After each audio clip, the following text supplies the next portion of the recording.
বুঝতে প্রচণ্ড তাপদাহে অতিষ্ঠ জনজীবন। শিশু থেকে একদম বয়োবৃদ্ধ পর্যন্ত সবাই অতিষ্ঠ হয়ে আছেন গরমে। অস্বস্তি লাগছে খাবার দাবার থেকে শুরু করে সব কিছুতে। ঘরের মধ্যে থাকতেও যেন কষ্ট হচ্ছে অনেকেরই। খাবার দাবার কি খাবেন বা খাবেন না এই ব্যাপারেও অনেকে সন্দিহান। নানা রকম কারণে অভিভাবকরাও একটু অনিশ্চয়তার মধ্যে থাকেন যে তার শিশুকে কোন খাবারটা দিলেই শিশু সুস্থ থাকবে। দর্শক, আজ আমরা পুরো অনুষ্ঠান জুড়ে সাজিয়েছি এই গরমে আপনারা কি খাবেন বা কি খাবেন না সেই বিষয় নিয়ে। আমি ডাক্তার শারমিন জামান আপনাদের সবাইকে আমন্ত্রণ জানাচ্ছি নেক্সাস টেলিভিশনের প্রতিদিনের স্বাস্থ্য বিষয়ক আয়োজন কেমন আছেন অনুষ্ঠানে। দর্শক, আজ আমরা কথা বলবো একজন পুষ্টিবিদের সাথে এই গরমে সুস্থ থাকতে কি খাবেন সে বিষয় নিয়ে। আমাদের সাথে আছেন শায়লা পারভিন পপি, পুষ্টিবিদ, নারায়ণগঞ্জ ডায়াবেটিক হাসপাতাল। আপনাকে আমন্ত্রণ জানাচ্ছি আমাদের আজকের আয়োজনে। থ্যাংক ইউ সো মাচ সবাইকে আজকের অনুষ্ঠান দেখার জন্য। আসসালামু আলাইকুম এবং শুভেচ্ছা, বৈশাখী শুভেচ্ছা। অসংখ্য ধন্যবাদ। আর দর্শক, আপনারা কিন্তু সরাসরি আমাদের সাথে যুক্ত থাকবেন। স্ক্রিন যে নাম্বারটি দেওয়া আছে সেই নাম্বারে কিন্তু প্রশ্ন করতে পারবেন আমাদের পুষ্টিবিদকে। এবং এই অনুষ্ঠান কিন্তু একই সাথে আপনাদের ফেসবুক লাইভও হচ্ছে। আপনারা চাইলে লাইক, কমেন্ট এবং শেয়ারের মাধ্যমে আমাদের সাথে যুক্ত থাকবেন। আর কমেন্টস অপশনে অবশ্যই প্রশ্ন করতে পারেন, সেই সকল প্রশ্ন নিয়ে কিন্তু আমরা কথা বলবো। আমরা চলে যাই আজকে আমাদের মূল অনুষ্ঠানে, যেখানে আমরা কথা বলবো আজকে যে গরমে সুস্থ থাকতে কী খাবেন। আসলে খাওয়া দাওয়া তো ছাড়া আসলে আমরা প্রতিদিন কোনোভাবেই পার করতে পারি না। যে যার মতন ইচ্ছে মতন খাওয়া দাওয়া করার চেষ্টা করে, তারপর কিছু কিছু খাবার নিজের কাছে ভালো লাগার পরেও গরমে খেতে পারছেন না, বা খাওয়ার জন্য যদি মনটা চায়ও তখন দেখা যাচ্ছে অসুস্থ হয়ে যাচ্ছেন। বিশেষ করে এই গরমের সময়টা শিশু থেকে বৃদ্ধ অনেকেই কিন্তু অসুস্থ হয়ে পড়ছেন। আমরা যদি একটু শিশুদের কথায় আসি, যে শিশুরা বিশেষ করে ঠান্ডা, জ্বর, কাশি কিন্তু লেগেই থাকছে, তো তাদেরকে সুস্থ রাখার জন্য আসলে অভিভাবকরা কি করতে পারেন, বা এই যে ঠান্ডা, জ্বর, কাশি থাকছে এর সাথে আলাদা করে কি খাবার দিতে পারে? থ্যাঙ্কস। গরমে সব বয়সীদেরই সমস্যা হচ্ছে, বাট স্পেশালি আমরা শিশুদের জন্য এক্সট্রা চিন্তা করব, এক্সট্রা যত্ন নিব এবং খাবারের ব্যাপারে আমাদেরকে অনেক বেশি সচেতন হতে হবে। কারণ শিশুরা তো বড়দের মতো বলতে পারে না, তাদের দিকে আমাদের খেয়াল রাখতে হবে। এবং এই গরমে বড়রা যেমন রুচি হারাচ্ছে খাবারে, বাচ্চারা কিন্তু এর চেয়ে বেশি রুচি হারাচ্ছে। তারা খেতেই চাচ্ছে না। এবং স্পেশালি পানির ব্যাপারটা, বাচ্চাদেরকে কিন্তু পানিটা একটু বুঝে শুনে খাওয়াতে হয়। তারা সবসময় খেতে চায় না, বেশিরভাগ ক্ষেত্রে কিন্তু খেতে চায় না। তো এই কারণে পানির পরিমাণটা ঠিক রাখতে হবে বাচ্চাদেরকে, যাতে পানির পরিমাণ ঠিক থাকে। শুধু যদি বাচ্চারা পানিটা খেতে না চায়, পানি জাতীয় খাবার তাকে দিতে হবে, যাতে এই গরমে ডিহাইড্রেশন না হয়। নট অনলি ডিহাইড্রেশন, বাচ্চাদের তো বিভিন্ন পেটের সমস্যা হয়, ইলেকট্রোলাইট ইমব্যালেন্স হতে পারে, হিট স্ট্রোক হতে পারে। তো যদি আমরা বাচ্চাদের প্রপার যত্ন না নিই, তখন কিন্তু এই পানি শূন্যতা বা পেটের ডায়রিয়া, পেটের বিভিন্ন সমস্যা থেকে, হিট স্ট্রোক থেকে হসপিটালাইজ করতে হতে পারে। এই কারণে আমাদেরকে আগে থাকতেই মানে প্রতিরোধ বা প্রিভেনশনে যেতে হবে, সতর্ক থাকতে হবে। প্রথমত বিশুদ্ধ পানি তাদেরকে খাওয়াতে হবে, ফুটানো বিশুদ্ধ পানি। তরল জাতীয় খাবারের মধ্যে বিভিন্ন ধরনের ফলের শরবত দেওয়া যেতে পারে। যেমন যখন যেই সিজনে যেটা থাকে সেটাই কিন্তু ওই রোগের প্রতিষেধক। সো এই সিজনে আমরা যেই ফলগুলা পাই, যেমন কাঁচা আমের জুস, এটা অনেক ভালো। তারপর হচ্ছে বেলের শরবত, পেঁপের শরবত, তরমুজের শরবত, বাঙ্গির শরবত, এগুলা অ্যাভেলেবেল এখন এই সিজনে, এগুলা দেওয়া যেতে পারে। চিনি অ্যাড করার দরকার নেই। বাচ্চারা তো একটু মিষ্টি না হলে, যদি জুসটা একটু মজার না হয়, তাহলে কিন্তু আবার খেতে চায় না অনেক সময়। ফলে যেই সুগারটা থাকে সেটা যদি সে লাইক করে, ওইটা যদি আমরা হ্যাবিচুয়েটেড করতে পারি বেস্ট। তারপরে যদি কেউ চিনি খেতে চায়, সামান্য চিনি দেওয়া যাবে। কিন্তু অতিরিক্ত চিনিযুক্ত শরবত, তারপরে হচ্ছে প্যাকেটজাত juice, cold drinks, soft drinks, এগুলো কিন্তু বাচ্চারা লাইক করে। কিন্তু এই জুসগুলো যদি আমরা দেই, তাহলে কিন্তু এটা আমাদের বডিতে উল্টা ডিহাইড্রেশন বা পানি শূন্যতা তৈরি করে। এই কারণেই আমরা তাকে নর্মাল পানি বা নর্মাল ফলের জুস দিব, যাতে পানি শূন্যতা তৈরি না হয় এবং ইলেকট্রোলাইট ব্যালেন্সটা থাকে। এর সাথে চিনির বদলে কি জুসগুলোতে মধু অ্যাড করা যেতে পারে? হ্যাঁ, মধু খুব ভালো, মধু অ্যাড করা যেতে পারে। এটার মধ্যে অ্যান্টিব্যাকটেরিয়াল গুণাগুণ আছে, যেই কারণে যে বিভিন্ন ধরনের যে সমস্যাগুলো হয়ে থাকে, পেটের সমস্যা বা অন্যান্য সমস্যাগুলো হবে না, কারণ এটা ডাইজেশনেও হেল্প করছে। আর এই সময়টা বিশেষ করে শিশুদের ক্ষেত্রে ডায়রিয়ার সমস্যাটা অনেক বেশি হচ্ছে। তারা পানি খাচ্ছে বা নিয়মিত চলছে, তারপরে দেখা যাচ্ছে পেটে কম বেশি ফুড পয়জনও হয়ে যাচ্ছে অল্পতে, আবার দেখা যাচ্ছে ডায়রিয়ার সমস্যাটা অনেক বেড়ে যাচ্ছে। সেই ক্ষেত্রে কি খাবার স্যালাইনটা কি খুব উপকার দিবে? অবশ্যই। বাচ্চাদের প্রথমত দুইটা দিক খেয়াল করতে হবে। এক হচ্ছে যাতে ডায়রিয়া না হয়, দুই হচ্ছে ডায়রিয়া হলে কি করব।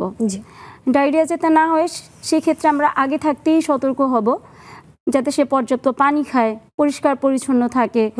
পরিষ্কার পরিচ্ছন্নতা সব প্লেট, গ্লাস এবং খাবার তৈরি হওয়া থেকে শুরু করে তাকে পরিবেশন পর্যন্ত আমাদের পরিষ্কার পরিচ্ছন্ন থাকতে হবে।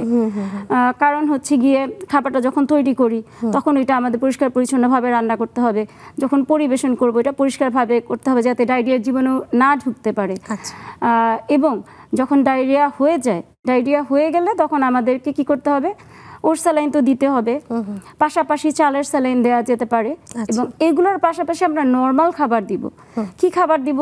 যেগুলো সহজে বাচ্চাটার হজম হবে, যেমন নরম জাউ ভাত, নরম পাতলা খিচুড়ি, তারপর হচ্ছে ফলের শরবত, এগুলো দিয়ে যেতে পারে ডায়রিয়ার সময়, যাতে তার ডিহাইড্রেশনটা না হয়ে যায়।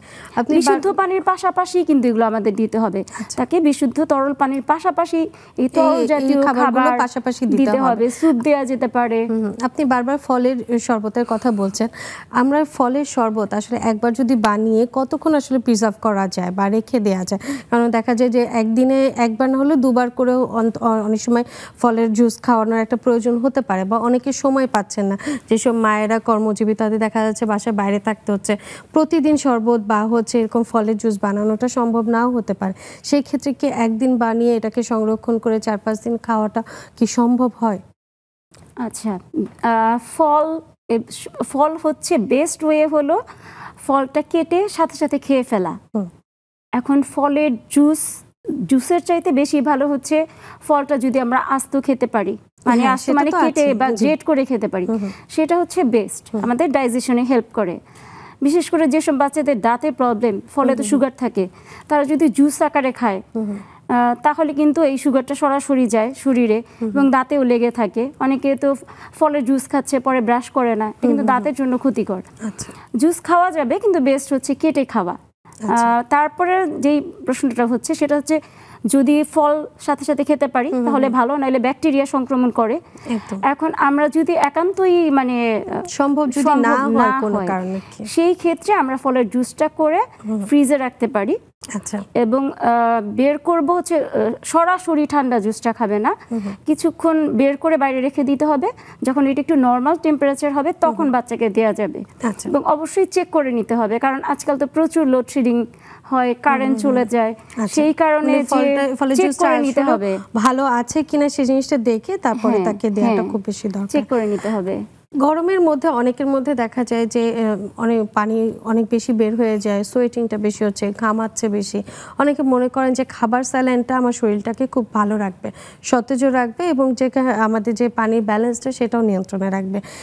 কোনো রকম পেটের সমস্যা ছাড়া কেউ কি এরকম করে খাবার স্যালাইন খেতে পারে, যে প্রতিদিন একটা বা দুটো করে সে খাবার স্যালাইন খাচ্ছে, এরকম কি খাওয়া সম্ভব?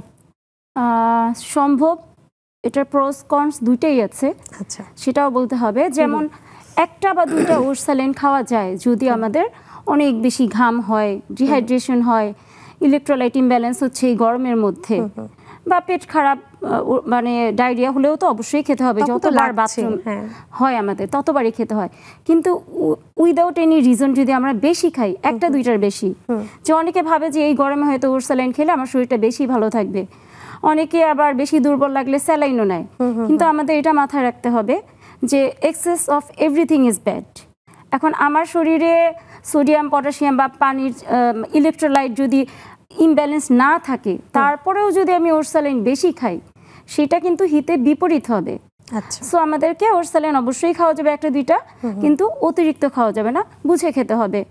আমরা ডিহাইড্রেশন দূর করার পাশাপাশি বিশুদ্ধ তরল পানি খাবো, ওর স্যালাইন খাবো, ন্যাচারাল যেটা জুস কচি ডাবের পানি এটা খেলেও ইলেকট্রোলাইট ব্যালেন্স থাকে, ওইটা খেতে পারি। ফলের মধ্যে পটাশিয়াম থাকে, অ্যান্টিঅক্সিডেন্ট থাকে, তাজা ফলের জুস খেতে পারি। কিন্তু শুধু ওর স্যালাইনে যে খাবো সেটা কিন্তু না, মানে পুরোপুরি ডিপেন্ড থাকা যাবে না, ডিপেন্ড করা যাবে না, 1-2টা খাওয়া যাবে, 1-2টা অতিরিক্ত খাওয়া যাবে না। প্রচন্ড গরমে যেটা হয় যে অনেকে ঠান্ডা পানি খাওয়ার বা আইস খাওয়ার একটা প্রবণতা অনেক বেশি থাকে। ফ্রিজের একদম ঠান্ডা যেটা দেখা যাচ্ছে যে একদম কুল হয়ে আছে সেরকম ঠান্ডা পানি বের করে সাথে সাথে খেয়ে ফেলছে, তো এটা আসলে কতটুকু স্বাস্থ্যসম্মত?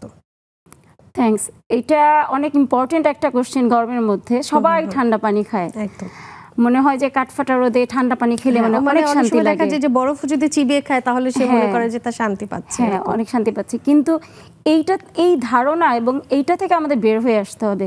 বিকজ আমরা ঠান্ডা পানি খেলে উপকার তো হবেই না, উল্টো অপকার হবে। কারণ আমাদের শরীর চাই নর্মাল টেম্পারেচারের পানি, যেটা আমরা ভিতর মানে যখন খেলাম তখন তো ঠান্ডা, বাট এইটা গিয়ে তো নর্মাল টেম্পারেচার হতে হয়। তারপরে আমাদের পানির যেটা কাজ ডিহাইড্রেশন দূর করে, মেটাবলিজম ঠিক রাখে, সেটা হয়। তো পানির কাজটা যথাযথভাবে হওয়ার জন্য আমাদের নর্মাল টেম্পারেচারের পানি খাওয়াটাই বেস্ট হবে। কিন্তু অতিরিক্ত ঠান্ডা পানি এটা খাওয়া যাবে না, এটা অ্যাভয়েড করতে হবে। এটা তো আমাদের গলা ব্যথা থেকে শুরু করে ঠান্ডা লাগার একটা প্রধান উপসর্গ হচ্ছে এই ঠান্ডা পানি। একদম ফ্রিজের যে বরফ পানিটা বাইরে থেকে গরম থেকে এসে ঠান্ডা পানি খেয়ে ফেললাম, সেটা আমাদের জন্য ক্ষতির কারণই হবে। আমরা একটু নরমাল টেম্পারেচারের পানি খাওয়াটা ভালো। একজন সুস্থ স্বাভাবিক মানুষ কত লিটার পানি এখন এই সময়টা অন্তত যে প্রচন্ড গরম যখন পড়ছে কয় লিটার খাবে? 2 থেকে 3 লিটার পানি খেতে হবে। এটা হচ্ছে নর্মাল সুস্থ মানুষের জন্য। তবে এটা ভ্যারি করে, যার সোয়েটিং বেশি হচ্ছে, যেমন যে একটা রিক্সা পুলার, সে তো সারাদিন রিক্সা চালাচ্ছে, বা ড্রাইভার, তাদের যদি পানি অতিরিক্ত পরিমাণে বের হয়ে যায় সে পানির পরিমাণ বাড়াতে পারে। আবার ডিজিজ অনুযায়ী পানির পরিমাণ কিন্তু কমে, যেমন বিভিন্ন ডিজিজ থাকে, যেমন কিডনি পেশেন্টদের, তাদেরটা ডাক্তাররা একটা পানির পরিমাণ ঠিক করে দেয়, সে চাইলেও কিন্তু বেশি পানি খেতে পারবে না। সারা বছর একটা নিয়ম করা আছে যে 1 থেকে 1.5 লিটার একজন সুস্থ স্বাভাবিক মানুষকে পানি খেতেই হবে, কিন্তু এই এখনকার সময় বর্তমান সময় যেটা যাচ্ছে যে প্রচন্ড গরম, একবারে সব সময় মনে হচ্ছে যে গলাটা শুকিয়ে আছে, জিহ্বাটা শুকিয়ে আছে, এই সময়টা কি একটু বাড়িয়ে দেওয়াটা কি দরকার? এই সময় 2 থেকে 3 লিটার পানি খেলে ভালো হবে। নরমালি তো 1.5 থেকে 2 লিটার বলি, বাট এই সময় যেহেতু আমাদের প্রচুর সোয়েটিং হচ্ছে, ডিহাইড্রেশন হচ্ছে, এই কারণে এই সময় পানির পরিমাণটা বাড়িয়ে খেতে হবে 2 থেকে 3 লিটার। এবং যার পরিশ্রম বেশি সে প্রয়োজনে বাড়াতে পারবে, সে প্রয়োজনে বাড়িয়ে নিতে পারে।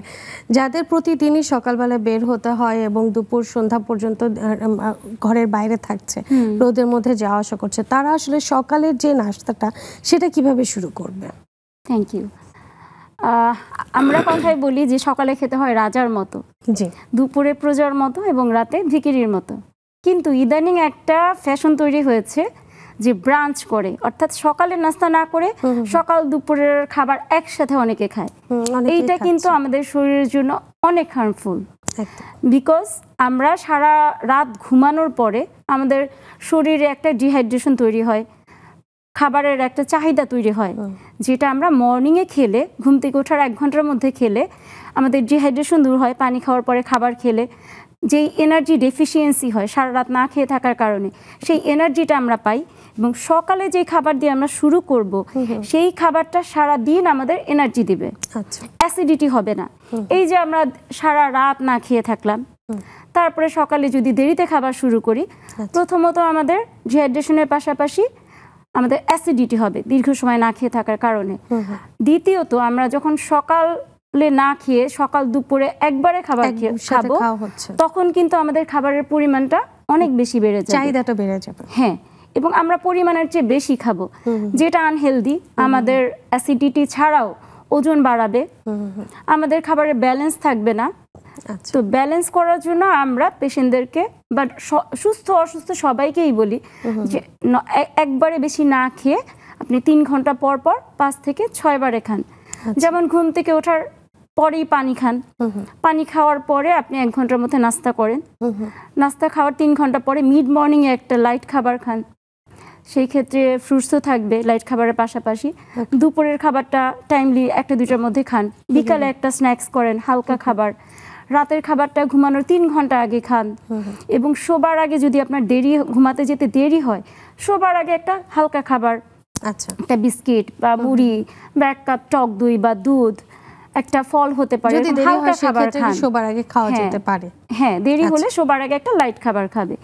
এইভাবে যদি আমরা মিনিমাইজ করে খাই তাহলে আমাদের শরীর কিন্তু ভালো থাকবে, ওজন বেশি হবে না, কম হবে না, ওজন ঠিক রাখতে পারবো।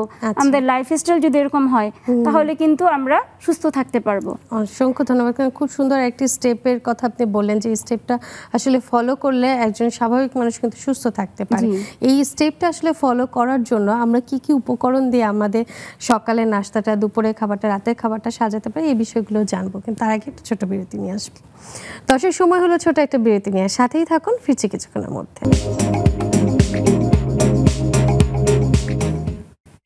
বিরতির পর সবাইকে আরও একবার স্বাগত জানাচ্ছি। আমি ডাক্তার শারমিন জামান। দর্শক, আজ আমরা কথা বলছিলাম এই গরমে কি খাবেন, এবং এই বিষয়ে কথা বলার জন্য আমাদের স্টুডিওতে আজকে আছেন শায়লা পারভিন পপি। আমরা বিরতিতে যাবার আগে যে অনেক ধরনের পানীয় জাতীয় বা জুসের কথা শুনলাম, যেগুলো খেলে আসলে কিন্তু একটু সুস্থ থাকা বা হচ্ছে আমাদের পানি স্বল্পতাটা কিন্তু কমবে। এখন একটু জানি যে একটা দিন যখন আমরা শুরু করবে, কেউ যারা বাইরে যাচ্ছে, ঘরে বাইরে চলে যাচ্ছে, রোদের মধ্যে যাচ্ছে, কিন্তু সকালের রোদটা থেকেই কিন্তু অনেক বেশি তাপ পাচ্ছে। একদম সকালের রোদ থেকে শুরু করে দুপুর পর্যন্ত একটা যে সময়টা, পুরো সময়টাই কিন্তু একটা তাপের সময়। এই সময়টা আসলে সকালে নাস্তাটা কি খেলে উনি সারাদিন মনে করবে যে না, একটু স্বস্তি পাচ্ছি বা হচ্ছে শরীরের ভিতরটা আরাম বোধ করছেন, এই বিষয়টা বলেন। Thank you so much. সকালের খাবারটা এমন হতে হবে যেটা আমাদের সারা দিনের এনার্জি দিবে, পুষ্টি যোগাবে এবং আমাদেরকে সুস্থ রাখবে। একদম। তো সকালে আমরা যেটা বলি যে সকালে কমপ্লেক্স কার্বোহাইড্রেট দিয়ে শুরু করবে। কমপ্লেক্স কার্বোহাইড্রেট বলতে আমরা লাল আটার রুটি খেতে পারি। যারা লাল আটার রুটি খেতে পারে না তারা আটার রুটি বা ময়দার রুটিও খেতে পারে। তো রুটির সাথে সে মিক্স সবজি নিতে পারে। মিক্স সবজিতে আমরা সব ধরনের গুণাগুণ পাই।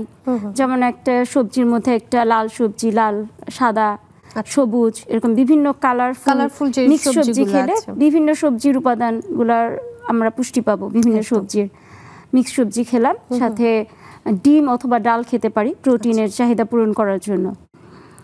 এটা খেতে পারি। যারা রুটি, ডিম, সবজি খেতে চায় না বা রুটি, ডাল, সবজি খেতে চায় না, কেউ যদি অ্যাসিডিটির প্রবলেম থাকে, ভাত লাইক করে, নরম ভাত খেতে পারে, নরম খিচুড়ি খেতে পারে। অবশ্যই পান্তা ভাত খাওয়ার একটা প্রবণতা আছে অনেকের মধ্যে, যে সকালে একটু যদি ঠান্ডা ভাত বা হচ্ছে পানি দেওয়া ভাত যদি খায় আরাম বোধ করেন। এটা আসলে শরীরের জন্য কতটুকু ভালো হবে? হ্যাঁ, এটা অবশ্যই খেতে পারবে। ভাত খেতে পারবে পরিমাণ মতো। আচ্ছা।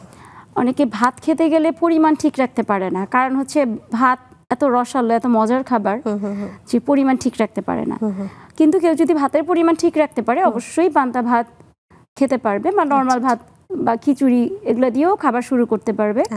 সাথে মাছ থাকলো বা মাংস বা ডিম থাকলো, সবজি থাকলো, ডাল থাকলো, এভাবে সে খাবার শুরু করতে পারে। কিন্তু এই গরমে অতিরিক্ত তেল মশলাযুক্ত খাবার, যেমন পরোটা খেলো, ঝোলযুক্ত মশলা দিয়ে মাংস খেলো, এই ধরনের খাবার খেলে কিন্তু সারাদিন অস্বস্তি ফিল করবে সে। বিকজ অফ এই ধরনের খাবারে কিন্তু অ্যাসিডিটি তৈরি হয়, পেটটা ভার লাগে, পেটের সমস্যাগুলো একটু বাড়িয়ে দেয়, পেটের সমস্যাগুলো বাড়িয়ে দেয়। এগুলো ইজিলি ডাইজেস্ট হয় না, এই কারণে পেটের সমস্যাগুলো হতে পারে। অ্যাসিডিটি থেকে শুরু করে পেটের বিভিন্ন সমস্যা, ইনডাইজেশন, তারপরে পেটের যেই রোগগুলো আছে, ডায়রিয়া হতে পারে, বিভিন্ন সমস্যা হতে পারে। এই কারণে আমরা এমন খাবার খাবো যেটা সহজে হজম হয় এবং আমাদের সারাদিন এনার্জি দেয় এবং যেটা অনেকক্ষণ পেটে থাকে। এটা একটা মানে খুব গুরুত্বপূর্ণ ইস্যু, যে সারাদিন ধরে কোন খাবার খেলে আসলে নিজেকে একটু সুস্থ মনে হবে, একটু এনার্জি বেশি পাওয়া যাবে। মানে সবাই কিন্তু ঘরে বাইরে যাচ্ছে কাজ করতে, তাই না? কেউ অফিসে কাজ করছে, কেউ অফিসের বাইরে কাজ করছে। যদি ঠিকমতো এনার্জি না পায় তখন কিন্তু খুব কষ্ট হয়ে যায়, তাই না? যদি কেউ বাইরে বারবার থাকতে হচ্ছে, তাদের ক্ষেত্রে আসলে সবসময় তো পানি ক্যারি করাটা সম্ভব হয় না। বাইরে থেকে পানি কিনে খাওয়া বা হচ্ছে যে কোনো অন্য কিছু খাওয়া কিন্তু অনেক সময় দুষ্কর হয়ে যায়। তো তাদের জন্য কি পরামর্শ থাকবে আপনার? আচ্ছা, থ্যাংক ইউ। এই গরমে অসুস্থ হওয়ার একটা প্রধান রিজন হচ্ছে বাইরের জুস খাওয়া। জি। এই গরমে রাস্তায় রাস্তায় জুস বিক্রি করে, বিভিন্ন ধরনের জুস, আখের শরবত, লেবুর শরবত, এগুলো কিন্তু লেবুর শরবত, বিভিন্ন ফলের শরবত, অ্যালোভেরার জুস। তো এগুলো তো রাস্তায় বিক্রি করতেছে, গরমের থেকে আরাম পাওয়ার জন্য অনেকে ভালো মনে করে এইসব রাস্তার জুস খাচ্ছে এবং বরফ দিয়ে কিন্তু এই জুসগুলো বানায় যাতে একটু ঠান্ডা লাগে, আরাম লাগে, কিন্তু এইটা কিন্তু আমাদের শরীরের জন্য খুবই হার্মফুল। এক হচ্ছে এই পানিগুলা বিশুদ্ধ কিনা আমরা জানি না, দুই হচ্ছে যেভাবে বানাচ্ছে সেই প্রসেসটা পরিষ্কার পরিচ্ছন্নতার ব্যাপার আছে, ওই কারণে কিন্তু পেটের বিভিন্ন সমস্যা হয়। রাস্তার খোলা জুস খেলে ধুলাবালি সারাদিন এগুলাতে যাচ্ছে, তো এই কারণে বাইরের জুস আমরা কখনোই এনকারেজ করব না। শুধু এই যে বাইরে জুস বানাচ্ছে এটাও না, যে মানুষ দোকানে গিয়ে কোল্ড ড্রিঙ্কস কিনে খাচ্ছে, প্যাকেটজাত জুস কিনে খাচ্ছে, এটাও কিন্তু এনকারেজ করব না। এটাতে কেমিক্যাল থাকে। অবশ্যই আমাদেরকে সতর্ক থাকার জন্য পানির বোতলটা রাখাটাই বেস্ট সবসময়। হ্যাঁ, এটা একটা ভালো হ্যাবিট। একদম, আমরা যদি পানিটা ক্যারি করি, এমনকি বাচ্চাদেরকেও আমরা সবসময় পানি টিফিনে দিয়ে দিব যেন বাচ্চারা পানিটা খায়। বড়দের ক্ষেত্রেও সেম, এটা আসলে ছোটবেলা থেকে একটু অভ্যাস করালে, কেননা দেখা যায় যে সবসময় হাতের কাছে একটা পানি ক্যারি করাটা একটা খুব মানে সবসময় হয়ে ওঠে না, অনেকের ক্ষেত্রে হয়ে ওঠে না যে হাতের কাছে একটা পানি নিয়ে সবসময় ঘুরছে, কিন্তু আসলে নিজেকে সুস্থ রাখার জন্য কিন্তু অনেক সময় অনেক কিছুই করার প্রয়োজন। এই হ্যাবিটটা আমাদের করতে হবে ছোটবেলা থেকে, যে আমরা স্কুলে যাওয়া থেকে শুরু করে অফিসে যাওয়া থেকে শুরু করে সব সময় যদি পানি ক্যারি করি, আমাদের পানি খেতে মনেও থাকবে এবং পানির পরিমাণটাও আমরা ঠিক রাখতে পারবো। যে আমরা অনেকেই পানি খাই কিন্তু পানির পরিমাণ ঠিক রাখি না। যেমন আমরা যদি প্রতিদিন মেপে রাখি যে আমি আজকে 2 থেকে 3 লিটার পানি খাবো, বোতলে মেপে রাখলাম, তাহলে কিন্তু আমাদের হিসাব রাখতে সুবিধা। এই যে পানিটা আমরা মেপে খাই না বা মেপে রাখি না, ভাবি যে তৃষ্ণা লাগলে পানি খাবো, সেটা কিন্তু না। পানির তো একটা পরিমাণ আমাদের ঠিক রাখতে হবে, তাহলেই কিন্তু আমাদের এই যে হিট স্ট্রোক হচ্ছে, ডিহাইড্রেশন হচ্ছে, গরমে ইলেকট্রোলাইট ইমব্যালেন্স হচ্ছে, এইগুলো অ্যাভয়েড করতে পারবো, অনেকটা হবে না। আপনারা সবসময় বলেন যে ব্যালেন্সড একটা ডায়েট সবসময় ফলো করতে বলেন, আসলে এই ব্যালেন্সড ডায়েটটা সম্পর্কে একটু বলতে হবে, কারণ আমাদের দর্শক অনেকেই বুঝতে পারে না যে আসলে ডায়েট মানে তো সবাই মনে করেন যে একদম খাবার দাবার ছেড়ে দেয়া, অনেক কিছু না খেয়ে থাকা। এই ব্যালেন্স ডায়েটটা কি আসলে কি অনেক কিছু না খেয়ে থাকা নাকি কিছু জিনিস পরিমাণ মতন খাওয়া? Thank you. ডায়েট মানে বেশি খাওয়াও না, কম খাওয়াও না। আচ্ছা, ডায়েট মানে হচ্ছে পরিমাণ মতো খাওয়া। কে কতটুকু পরিমাণ করে খাবে সেটা হচ্ছে আমরা যারা ডায়েটিশিয়ান বা পুষ্টিবিদ তারা বলে দেই। এই পরিমাণটা ডিপেন্ড করে একজন ব্যক্তির বয়স, ওজন, উচ্চতা, তার কাজের ধরন অর্থাৎ ফিজিক্যাল অ্যাক্টিভিটি কেমন, শারীরিক পরিশ্রম কেমন করছে, এগুলোর উপর ডিপেন্ড করে আমরা ক্যালোরি ওয়াইজ ব্যালেন্স ডায়েট করে দিই। বাচ্চাদের একরকম, বড়দের একরকম, বয়স অনুযায়ী আর যা যা বললাম হাইট, ওয়েট, ফিজিক্যাল অ্যাক্টিভিটি, এই সব অনুযায়ী আমরা ব্যালেন্স ডায়েট করে দিই। যেমন যদি আমি একজনের কথা বলি যে একজন সুস্থ স্বাভাবিক মানুষ 1600 ক্যালোরির খাবার খাবে, তার ডায়েট কেমন হবে? জাস্ট ফর এক্সাম্পল, আচ্ছা, এক্সাম্পল হিসেবে বলতে পারি সকালবেলা ভাত বা রুটি পরিমাণ মতো খেলো, সাথে ডিম হতে পারে, ডাল হতে পারে, মাছ বা মাংস পরিমাণ মতো হতে পারে, সবজি হতে পারে। এটা খাওয়ার পরে 3 ঘন্টা পরে সে কিছু বাদাম খেতে পারে, সিজনাল ফ্রুটস খাবে। আচ্ছা, দুপুরবেলা ভাত বা রুটি পরিমাণ মতো খেলো, যার যার প্রোটিনের চাহিদা অনুযায়ী মাছ মাংস হিসাব করে খাবে। যেমন যার বডি ওয়েট যত কেজি তত গ্রাম আমরা প্রোটিন দেই। কারো হতে পারে 3 পিস মাছ মাংস, কারো 2 পিস হতে পারে, কারো 1 পিসও হতে পারে। ডাল খাবে পরিমাণ মতো, সিজনাল শাকসবজি খাবে এবং খাবারের সাথে আমরা একটা লেবু রাখতে বলি, 2-3 পিস লেবু যদি খায় পুরা খাবারে যে আয়রনটা থাকে ওইটা সহজে শোষণ হয় আমাদের শরীরে। দেন বিকালে সে একটা লাইট ফুড খেতে পারে, দুধের তৈরি একটা খাবার বা দই হতে পারে, স্যুপ হতে পারে। এরপর রাতের খাবার, রাতে অবশ্যই ঘুমানো 3 ঘন্টা আগে খাওয়াটা শেষ করতে হবে। ঘুমোতে যাওয়া 3 ঘন্টা আগে, কারণ আমাদের রাতে মেটাবলিজমটা স্লো হয়ে যায়। তখন আমরা যাই খাই না কেন ওইটা মেটাবলিজম যেহেতু স্লো হয়, শরীরে সহজে ওইটা কাজে লাগাতে পারে না। এই কারণে 3 ঘন্টা আগে খেতে হবে এবং পরিমাণ ঠিক রাখতে হবে, পোরশনটা। রাতে তো আমাদের এখনকার সময় বেশিরভাগ সময় ট্রেডিশন হয়ে গেছে যেটা, যে রাতেবেলায় দাওয়াত থাকে, রাতেবেলা আমরা লেট করে বাসায় ফেরার অভ্যাসও অনেকে আছে এবং রাতেবেলা খেয়ে ঘুমিয়ে যেতে হয়, এরকমও অনেকে বাধ্য হয়ে আর কি হয়ে গেছে। মানে সময়টাই এরকম এখন, তো সেক্ষেত্রে কি করবে? সেক্ষেত্রে আমরা বলবো যে কিছু খাবার যদি ক্যারি করা যায় বা অ্যারেঞ্জ করা যায় ঘুমানোর 3 ঘন্টা আগে খাওয়ার মতো, সে ওইভাবে অ্যারেঞ্জ করে খেতে পারে। কিন্তু আমরা ঘরে রাতে ফিরলাম, তারপরে সারা দিনে যা খাই নাই সব একসাথে খেলাম, তারপরে ঘুমাতে গেলাম, তাইলে কি হবে? যেহেতু মেটাবলিজম স্লো হয়ে যায়, তার অ্যাসিডিটি হবে, তার পেটটা বাড়বে, তার ওজনটা বাড়বে। আজকাল দেখা যায় ফিগার ঠিক আছে কিন্তু পেটটা একটু বেশি। এই রাতে দেরিতে খাওয়ার একটা কারণ হচ্ছে এই যে দেরিতে পেট বেড়ে যাওয়া। মানে যাদের এই সমস্যাটা আছে, যে যারা পেট বেড়ে গেছে এবং এটাকে কোনোভাবেই কমাতে পারছেন না, তাদের জন্য একটা টিপস হতে পারে, তাই না? সে এটা একটু অ্যারেঞ্জ করে 3 ঘন্টা আগে খাওয়ার চেষ্টা করবে। ঘরে গিয়ে যদি খিদা লাগে শোবার আগে, তখন সে টক দই খেলো বা ফ্রুটস খেলো, কিছু বাদাম খেলো, এরকম লাইট ফুড খাবে। একদম না খেয়ে আমি ঘুমাতে বলছি না, লাইট খাবার খাবে অবশ্যই, কিন্তু যে ভারী খাবারটা আমরা ভাত বা রুটির কথা বলি, সেটা কিন্তু সে 3 ঘন্টা আগে ভাত রুটির সাথে যে মাছ মাংস খাওয়া হয় বা ডিম খাওয়া হয় বা ডাল খাওয়া হয় প্রোটিনের চাহিদা পূরণ করার জন্য, ওইটা সে আগেই খেয়ে ফেলবে। আচ্ছা, সবজি এরকম আর কি। তো ব্যালেন্স ডায়েট বলতে আমরা বুঝি একজন ব্যক্তির খাবারে carbohydrate, protein, fat, vitamin, minerals এবং পানি থাকবে। আচ্ছা, প্রতিদিনের খাবারের তালিকায় ভাত রুটি পরিমাণ মতো, যার যার ওয়েট অনুযায়ী মাছ মাংস। ডায়েট মানে তো অনেক সময় এরকমও মনে হয় যে ভাত ছাড়া সবকিছু খাওয়া যাবে, এটাকে ডায়েট হিসেবে অনেকে নেন, যে ভাতটাকে কার্বোহাইড্রেট ধরে যদি ডায়েটের মতো ঢোকানো যায়, তাহলে তো তার ঠিক মতন ডায়েটই তা হলো না। তো কি ভাতটাকে কি অ্যাড রাখবে নাকি এটাকে বাদ দিয়ে দিবে? অবশ্যই খাবারের তালিকায় ভাত রাখা যাবে পরিমাণ মতো। আচ্ছা, কার্বোহাইড্রেট বলতে আমরা শুধু ভাত বুঝি না, ভাত হতে পারে, রুটি হতে পারে, ওটস হতে পারে, কর্নফ্লেক্স হতে পারে, সুজি হতে পারে, সাগু হতে পারে, বার্লি হতে পারে। সোজা কথা, কার্বোহাইড্রেট আমাদের খাবারে রাখতে হবে। আচ্ছা, যদি আমরা কার্বোহাইড্রেট একদমই না রাখি, তাহলে কি হবে? কার্বোহাইড্রেট আমাদেরকে এনার্জি বা শক্তি দেয়। এখন আমি কার্বোহাইড্রেট ছেড়ে দিলাম, খেলাম মাছ মাংস, দুধ, ডিম, সবজি, কিন্তু তখন আমাদের এনার্জির জন্য এই প্রোটিনের কাজ করবে না, এনার্জিটা আগে দিয়ে নিবে। প্রোটিনের যে ক্ষয়পূরণ, বৃদ্ধি সাধন, আমাদের চুল, ত্বক, স্কিন সবকিছু ভালো রাখা, ওইটা কিন্তু প্রোটিন পরে করবে, আগে এনার্জি দিবে। তারপরে প্রোটিনের কাজটা আমরা ওই মাছ মাংস দুধ ডিম থেকে পাবো। তারপরে এই যে শাকসবজিতেও কিছুটা কার্বোহাইড্রেট থাকে, শাকসবজিতে যে ভিটামিন মিনারেলস থাকে, এদের কাজ হচ্ছে রোগ প্রতিরোধ ক্ষমতা বাড়ানো, রোগ সংক্রমণের ঝুঁকি কমানো। তো ওখানে কার্বোহাইড্রেটও কিন্তু তখন আমাদেরকে এনার্জি দিবে আগে। তো এই কারণে আমাদের কার্বোহাইড্রেট রাখতে হবে পরিমাণ মতো, কিন্তু পরিমাণ মতন।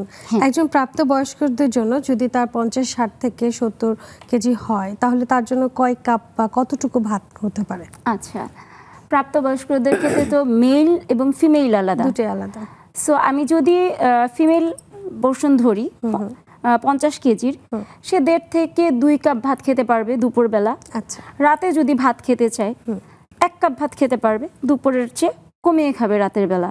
এবং অবশ্যই আগে খেতে হবে, মানে দেরিতে খাওয়া যাবে না, 3 ঘন্টা আগে খেয়ে ফেলতে হবে। ঘুমোতে জায়গা 3 ঘন্টা আগে শেষ করতে হবে খাবার। আর মেলদের তো মেটাবলিক রেট বেশি ছেলেদের, সে ভাতের পরিমাণটা একটু বাড়িয়ে খেতে পারবে, সে 3 কাপ খেতে পারবে ভাত। আর প্রোটিনের ক্ষেত্রেও তার ওয়েট অনুযায়ী, মেল ফিমেল যেটাই প্রোটিন খাবে ওয়েট অনুযায়ী, যার যত কেজি বডি ওয়েট সেই পরিমাণ তত গ্রাম প্রোটিন খাবে। যদি তার 60 কেজি হয়, সে 60 গ্রাম প্রোটিন খাবে।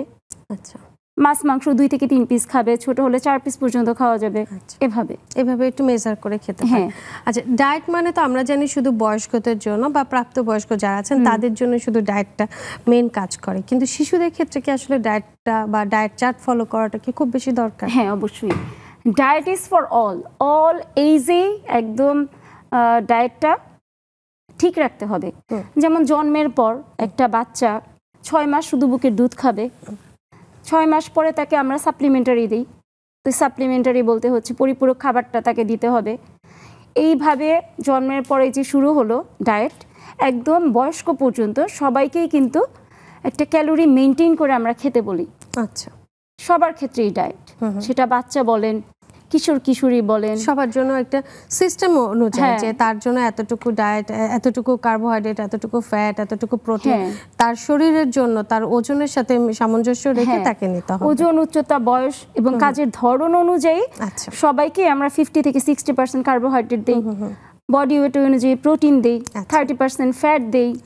তারপরে হচ্ছে শাকসবজি যার যেমন হজম হয় সেই অনুযায়ী, ডিজিজ অনুযায়ী আমরা ডায়েট চার্ট চেঞ্জ করি, কারণ বিভিন্ন ধরনের ডিজিজ থাকে, যারা হচ্ছে ডায়াবেটিক পেশেন্ট আছে, যারা কিডনি ডিজিজ আছেন, তাদের জন্য তো ডায়েট করা হয়। এবং গরমের সময় তারা আসলে খুব বেশি অস্বস্তিতে থাকেন, অনেক বেশি অসুস্থ হয়ে যান।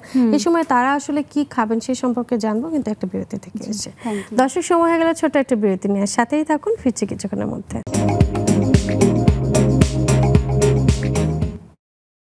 বিরতির পর সবাইকে আরও একবার স্বাগত জানাচ্ছি। আমি ডাক্তার শারমিন জামান। আজ আমরা কথা বলছিলাম এই গরমে সুস্থ থাকতে কি খাবেন, এবং এই বিষয়ে কথা বলার জন্য আমাদের সাথে আছেন শায়লা পারভিন পপি।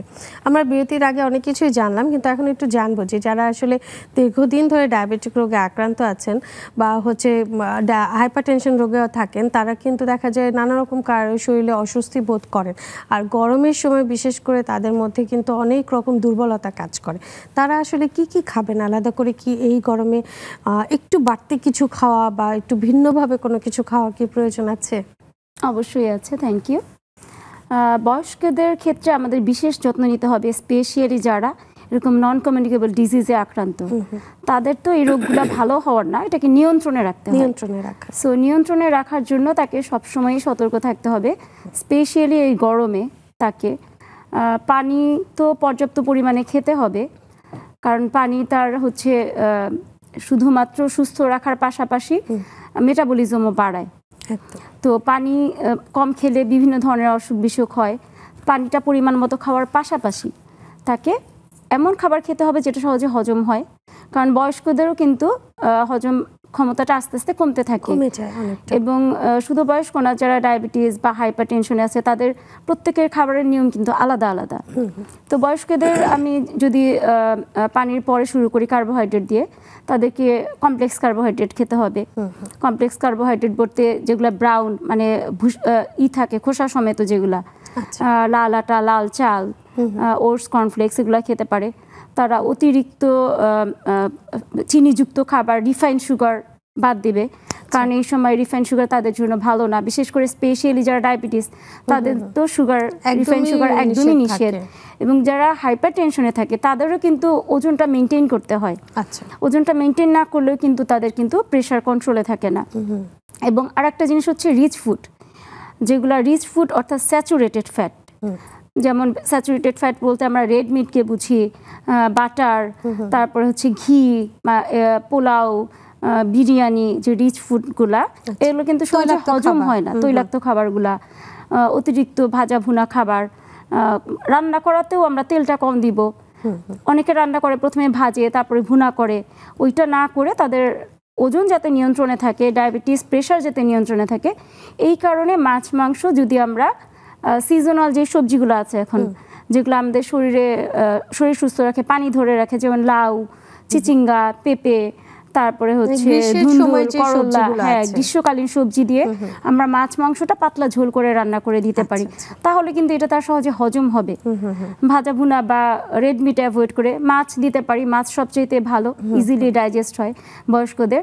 পাশাপাশি মুরগির মাংসও খেতে পারবে পরিমাণ মতো। এই ব্যাপারটা খেয়াল রাখতে হবে।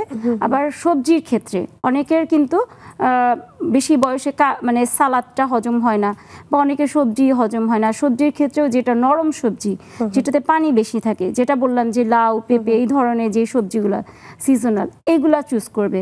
ডায়াবেটিক রোগীদেরকে আমরা মাটির নিচের যে সবজিগুলা বা যেগুলাতে একটু সুগার বেশি থাকে, ওগুলো আমরা কম খেতে বলি। যেমন আলু সারাদিন একটা খেতে পারে, গাজর খেলে একটা খেতে পারে, কাঁচা কলা খেলে অর্ধেক খেতে পারে।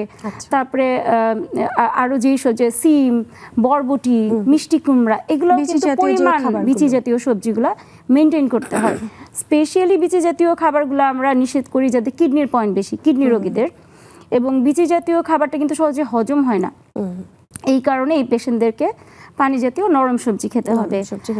আর যাদের সবজি বা শাক হজম হয় না, তারা শাক সবজিটা তেল দিয়ে সিদ্ধ করে রসটা খেতে পারে, স্যুপ আকারে খেতে পারে, সুপের মতন করে খেতে পারে। তারপর হচ্ছে সিদ্ধ করে ভর্তা করে খেতে পারে নরম সবজিগুলো অবভিয়াসলি। আর হচ্ছে হাইপারটেনশন যাদের, তাদের তো পাতে আলকা লবণ নিষেধ, যেগুলোতে লবণ বেশি থাকে সেগুলো অ্যাভয়েড করবে। লবণ বেশি থাকলে তাদের সোডিয়ামের পরিমাণ বেড়ে যাবে, প্রেসার কন্ট্রোলে থাকবে না। কাঁচা লবণ একদমই কাঁচা লবণ তো খাওয়াই যাবে না, যেগুলোতে লবণ বেশি থাকে, চানাচুর, চিপস, এই ধরনের লবণযুক্ত খাবার এগুলো অ্যাভয়েড করতে হবে। আমাদের সাথে একজন দর্শক আছে, আমরা প্রশ্নটা নিয়ে দর্শক নাম বলে প্রশ্নটি করুন। আমার নাম সালাম, আমি বগুড়া সদর থেকে বলছিলাম। জি সালাম, আপনার প্রশ্নটি। আমার গরমে আমার শরীরটা একটু দুর্বল লাগে এবং আমার মধ্যে একটু সমস্যা হয় এবং আমার ওজন অনেক কম। আচ্ছা, আপনার আমার কি করা উচ্চতাটা কতটুকু? 5 ফুট 8 ইঞ্চি। 5 ফুট 8 ইঞ্চি। কোনো প্রশ্ন করবেন দর্শককে? বয়স কত? বয়স 14 বছর। 14 বছর। 14 বছর। আচ্ছা, থ্যাংক ইউ।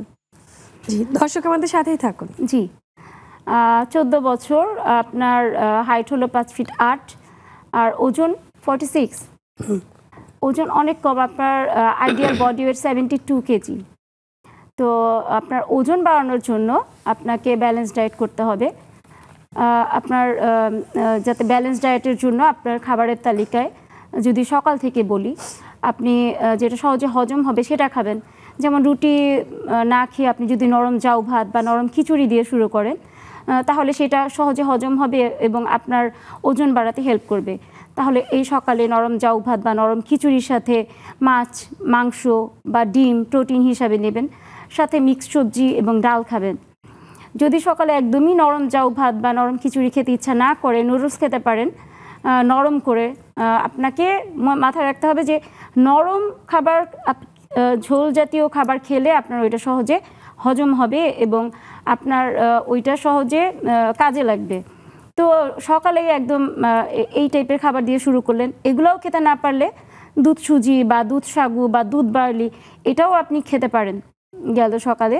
সকাল দুপুর আপনাকে বারে বারে অল্প অল্প করে খেতে হবে, যেহেতু আপনার ওজন অনেক কম, যাতে আপনি ব্যালেন্স ডায়েটের মধ্যে থাকা সবগুলা খাবার গ্রহণ করতে পারেন। এবং যদি এইভাবে ব্যালেন্স ডায়েট করেন এবং গ্র্যাজুয়ালি আপনার ক্যালোরিটা আস্তে আস্তে আমরা পুষ্টিবিদরা বাড়াই, তাহলে কিন্তু আপনার এই যে ওজনটা কম সেটা আস্তে আস্তে ঠিক হয়ে যাবে।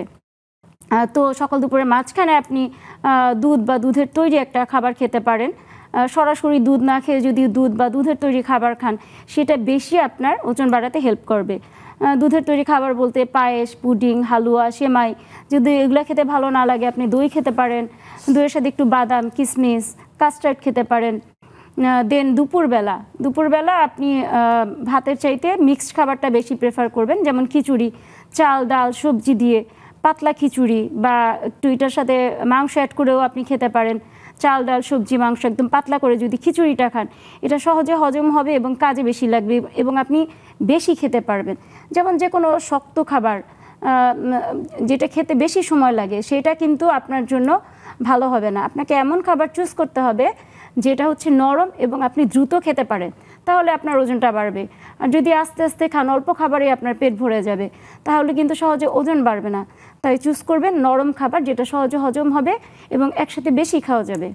তো দুপুরে আপনি ভাত বা নরম জাউ ভাত বা খিচুড়ির সাথে কিছুটা তেল বা ঘি অ্যাড করতে পারেন। সাথে আপনি মাছ, মাংস, ডিম বা ডাল প্রোটিন হিসাবে নিলেন। শাকসবজি রাখতে হবে, অনেকেই শাকসবজি খায় না। শাকসবজি না খেলে কনস্টিপেশন হয়। যদি আপনার বাথরুম ক্লিয়ার না হয়, তখন কিন্তু আপনার খিদা লাগবে না। অনেকে কৃমির ওষুধ ঠিক মতো খায় না, তাদেরও কিন্তু রুচি কমে যায়। তো এই জিনিসগুলা মানে মেনটেন করতে হবে, যে 6 মাস পর পর কৃমির ওষুধ খেলেন, রুচি ঠিক থাকলো। তো এরকম আপনি শাকসবজি নিলেন মিক্সড, খাবারের সাথে একটু লেবু অ্যাড করতে হবে যাতে খাবারে থাকা আয়রন শোষণ হয়। তাছাড়া এই লেবু আমাদের রুচি বাড়াতে সাহায্য করে। ধনে পাতা অ্যাড করবেন, ভিটামিন সি, এগুলো আমাদের রুচি বাড়াতে সাহায্য করে। দেন বিকালে একটা দুধের তৈরি খাবার খেলেন এবং রাতে নরম জাউ ভাত খাবেন। নরম জাউ ভাতের সাথে প্রতিবেলায় আপনি মাংস না খেয়ে একবেলা মাছ খান, একবেলা মাংস খান, যাতে সব ধরনের পুষ্টি চাহিদাটা আপনার পূরণ হয়। মাছ মাংস অবশ্যই 2 থেকে 3 পিস করে আপনাকে খেতে হবে এবং গ্র্যাজুয়ালি আপনাকে এই পরিমাণটা আস্তে আস্তে আমরা বাড়াবো। ধরেন আপনাকে আমি 1600 ক্যালোরি দিয়ে স্টার্ট করলাম, এটাকে আস্তে আস্তে আপনি প্রতি মাসে 200 করে যদি ক্যালোরি বাড়াই, পরবর্তী মাসে আবার যদি একজন পুষ্টিবিদের সাথে যোগাযোগ করেন 1800 ক্যালোরি দিবে, তারপরে 2000 ক্যালোরি, তারপরে 2200 ক্যালোরি। এভাবে আপনি গ্র্যাজুয়ালি যদি খাবারের পরিমাণটা আস্তে আস্তে বাড়াতে থাকেন, তাহলে কিন্তু আপনার এই যে এত ওজন কম সেটা ঠিক হবে, এবং ওজন কমের কারণে কিন্তু আপনার দুর্বল লাগে। এবং রাতে শোবার আগে অবশ্যই আপনার যেহেতু ঘুম কম, গরম দুধের সাথে একটু মধু মিক্স করে খেতে পারেন, এটা ঘুমের জন্য সহায়ক হয়। এবং সারাদিন শুয়ে বসে থাকলে কিন্তু খিদা লাগবে না, আপনাকে হাঁটাচলা করতে হবে, কিছুটা এক্সারসাইজ করতে হবে যাতে ক্ষুধা লাগে। আর রাতে আপনার অবশ্যই পরিপূর্ণ ঘুমের জন্য ঘুমানোর আগে কিছুটা হাঁটাহাঁটি করবেন, মোবাইলটা বন্ধ করে ঘুমাতে যাবেন, তাহলে কিন্তু আপনার ভালো ঘুম হবে। তারপরেও ঘুম না হলে অবশ্যই চিকিৎসকের পরামর্শ নেবেন, ডায়েটিশিয়ানের পাশাপাশি চিকিৎসকের শরণাপন্ন হবেন আপনার এই সমস্যার সমাধানে। অবশ্যই ভালোভাবে আপনার সমস্যার সমাধান হবে। অসংখ্য ধন্যবাদ। আপনি কিন্তু খুব সুন্দরভাবে যে 3টা সময়ে যেভাবে আর কি ব্যালেন্সটা আর কি করতে হবে সে ব্যাপারটা কিন্তু আমাদের বুঝিয়ে দিলেন। তার সাথে তার যে দুর্বল লাগার যে ব্যাপারটা, এই সমস্যাটা কিন্তু এই গরমে কিন্তু অনেক বেশি। অনেকের মাঝে কিন্তু যে মানে সারাদিন গরমের থাকার কারণে অনেক বেশি উইক লাগে। একটা সময় দুপুর পর্যন্ত একটু সুস্থ লাগলে বিকালের পর থেকে একটু উইক ভাব লাগে, মনে হয় যে একটু শুয়ে পড়ছে, দুর্বল হয়ে যাচ্ছে অনেকে। সেই ক্ষেত্রে আসলে ইনস্ট্যান্ট নিজেকে সতেজ করার জন্য আসলে কি করতে পারে? ইনস্ট্যান্ট সতেজ করার জন্য আমরা জুস খেতে পারি, ঘরে তৈরি জুস। আর গরম দুধ, অনেক সময় দেখা যায় যে অনেকের প্রেশার লো হয়ে যায়, সেক্ষেত্রে ওরসালাইন খেতে পারে। চিনি একটু লবণ দিয়ে লেবুর পানিও খেতে পারে, কচি ডাবের পানি খেতে পারে। এই ধরনের খাবারগুলো আমাদের সাথে সাথে এনার্জি দেয়। গ্লুকোজ ওয়াটার খেতে পারে সাথে সাথে এনার্জি পাওয়ার জন্য। এই ধরনের খাবার সে খেলে গরমে ভালো থাকবে। এটা যদি বিকেলের দিকে খায় বা দুপুরের টাইমে যদি অনেকে খায়, তাহলে কিন্তু দেখা যাচ্ছে যে দুর্বল লাগার বা উইক লাগার যে সম্ভাবনাটা অনেকটা কমে যাচ্ছে। অবশ্যই খাবে, কিন্তু আমরা এই যে পানি মানে এটা খাওয়ার মাঝখানে খেতে না করি, তাহলে কিন্তু খাওয়ার পরিমাণটা ঠিক থাকবে না, খাবারটা ঠিকমতো হজম হবে না। পানি আগে খেয়ে নিবে এবং খাওয়ার পরে একটু পায়চারি করে আবার জুস বা ফল সায়রা পারভিন পপি, আপনি অনেক ব্যস্ত এবং ব্যস্ততার মধ্যে আমাদের মাঝে আজকে এসেছেন এবং আমাদের দর্শকদের এত সুন্দর করে অনেক ধরনের পরামর্শ দিয়েছেন। ধন্যবাদ আপনাকে। ধন্যবাদ নেক্সাস টেলিভিশন এবং শারমিন আপুকে। আমি সবার জন্য একটা সাজেশন দিতে চাচ্ছি, এই গরমে সুস্থ থাকার জন্য পরিমাণ মতো পানি খাবেন, বাইরের খাবার অ্যাভয়েড করবেন, অতিরিক্ত ফাস্ট ফুড, জাঙ্ক ফুড, তেলে ভাজা খাবার, বাইরের খোলা খাবার এগুলো অ্যাভয়েড করবেন, ঘরের খাবার খাবেন, পানির পরিমাণ ঠিক রাখবেন। সবাই সুস্থ থাকবেন এবং হিট স্ট্রোক থেকে রক্ষা পাওয়ার জন্য আমরা যা যা বললাম, কচি ডাবের পানি, তারপরে পানি জাতীয় সবজি, সিজনাল ফ্রুটস, এই সমস্ত খাবারের তালিকায় রাখবেন। অনেক ধন্যবাদ। দর্শক আপনাদেরও ধন্যবাদ যারা এতক্ষণ সাথে ছিলেন আমাদের। আসলে গ্রীষ্মকাল তো থাকবেই, তার সাথে যে নানা রকম ফলগুলো আছে আমরা কিন্তু এই গ্রীষ্মকালের সাথে এই ফলগুলো কিন্তু নিতে পারি নিজেদের সুস্থ রাখতে। সারাক্ষণ পানির সাথে বাইরে যখন যাচ্ছেন সাথে একটা ছাতাও নিয়ে যেতে পারেন, তাহলে দেখবেন তাপের যে ব্যাপারটা সরাসরি নিজের শরীরে লাগছে না এবং নিজেকে সুস্থ রাখতে পারবেন। সবাই ভালো থাকবেন, সুস্থ থাকবেন। দেখা হবে অন্য কোনো পর্বে। শুভরাত্রি সবাইকে।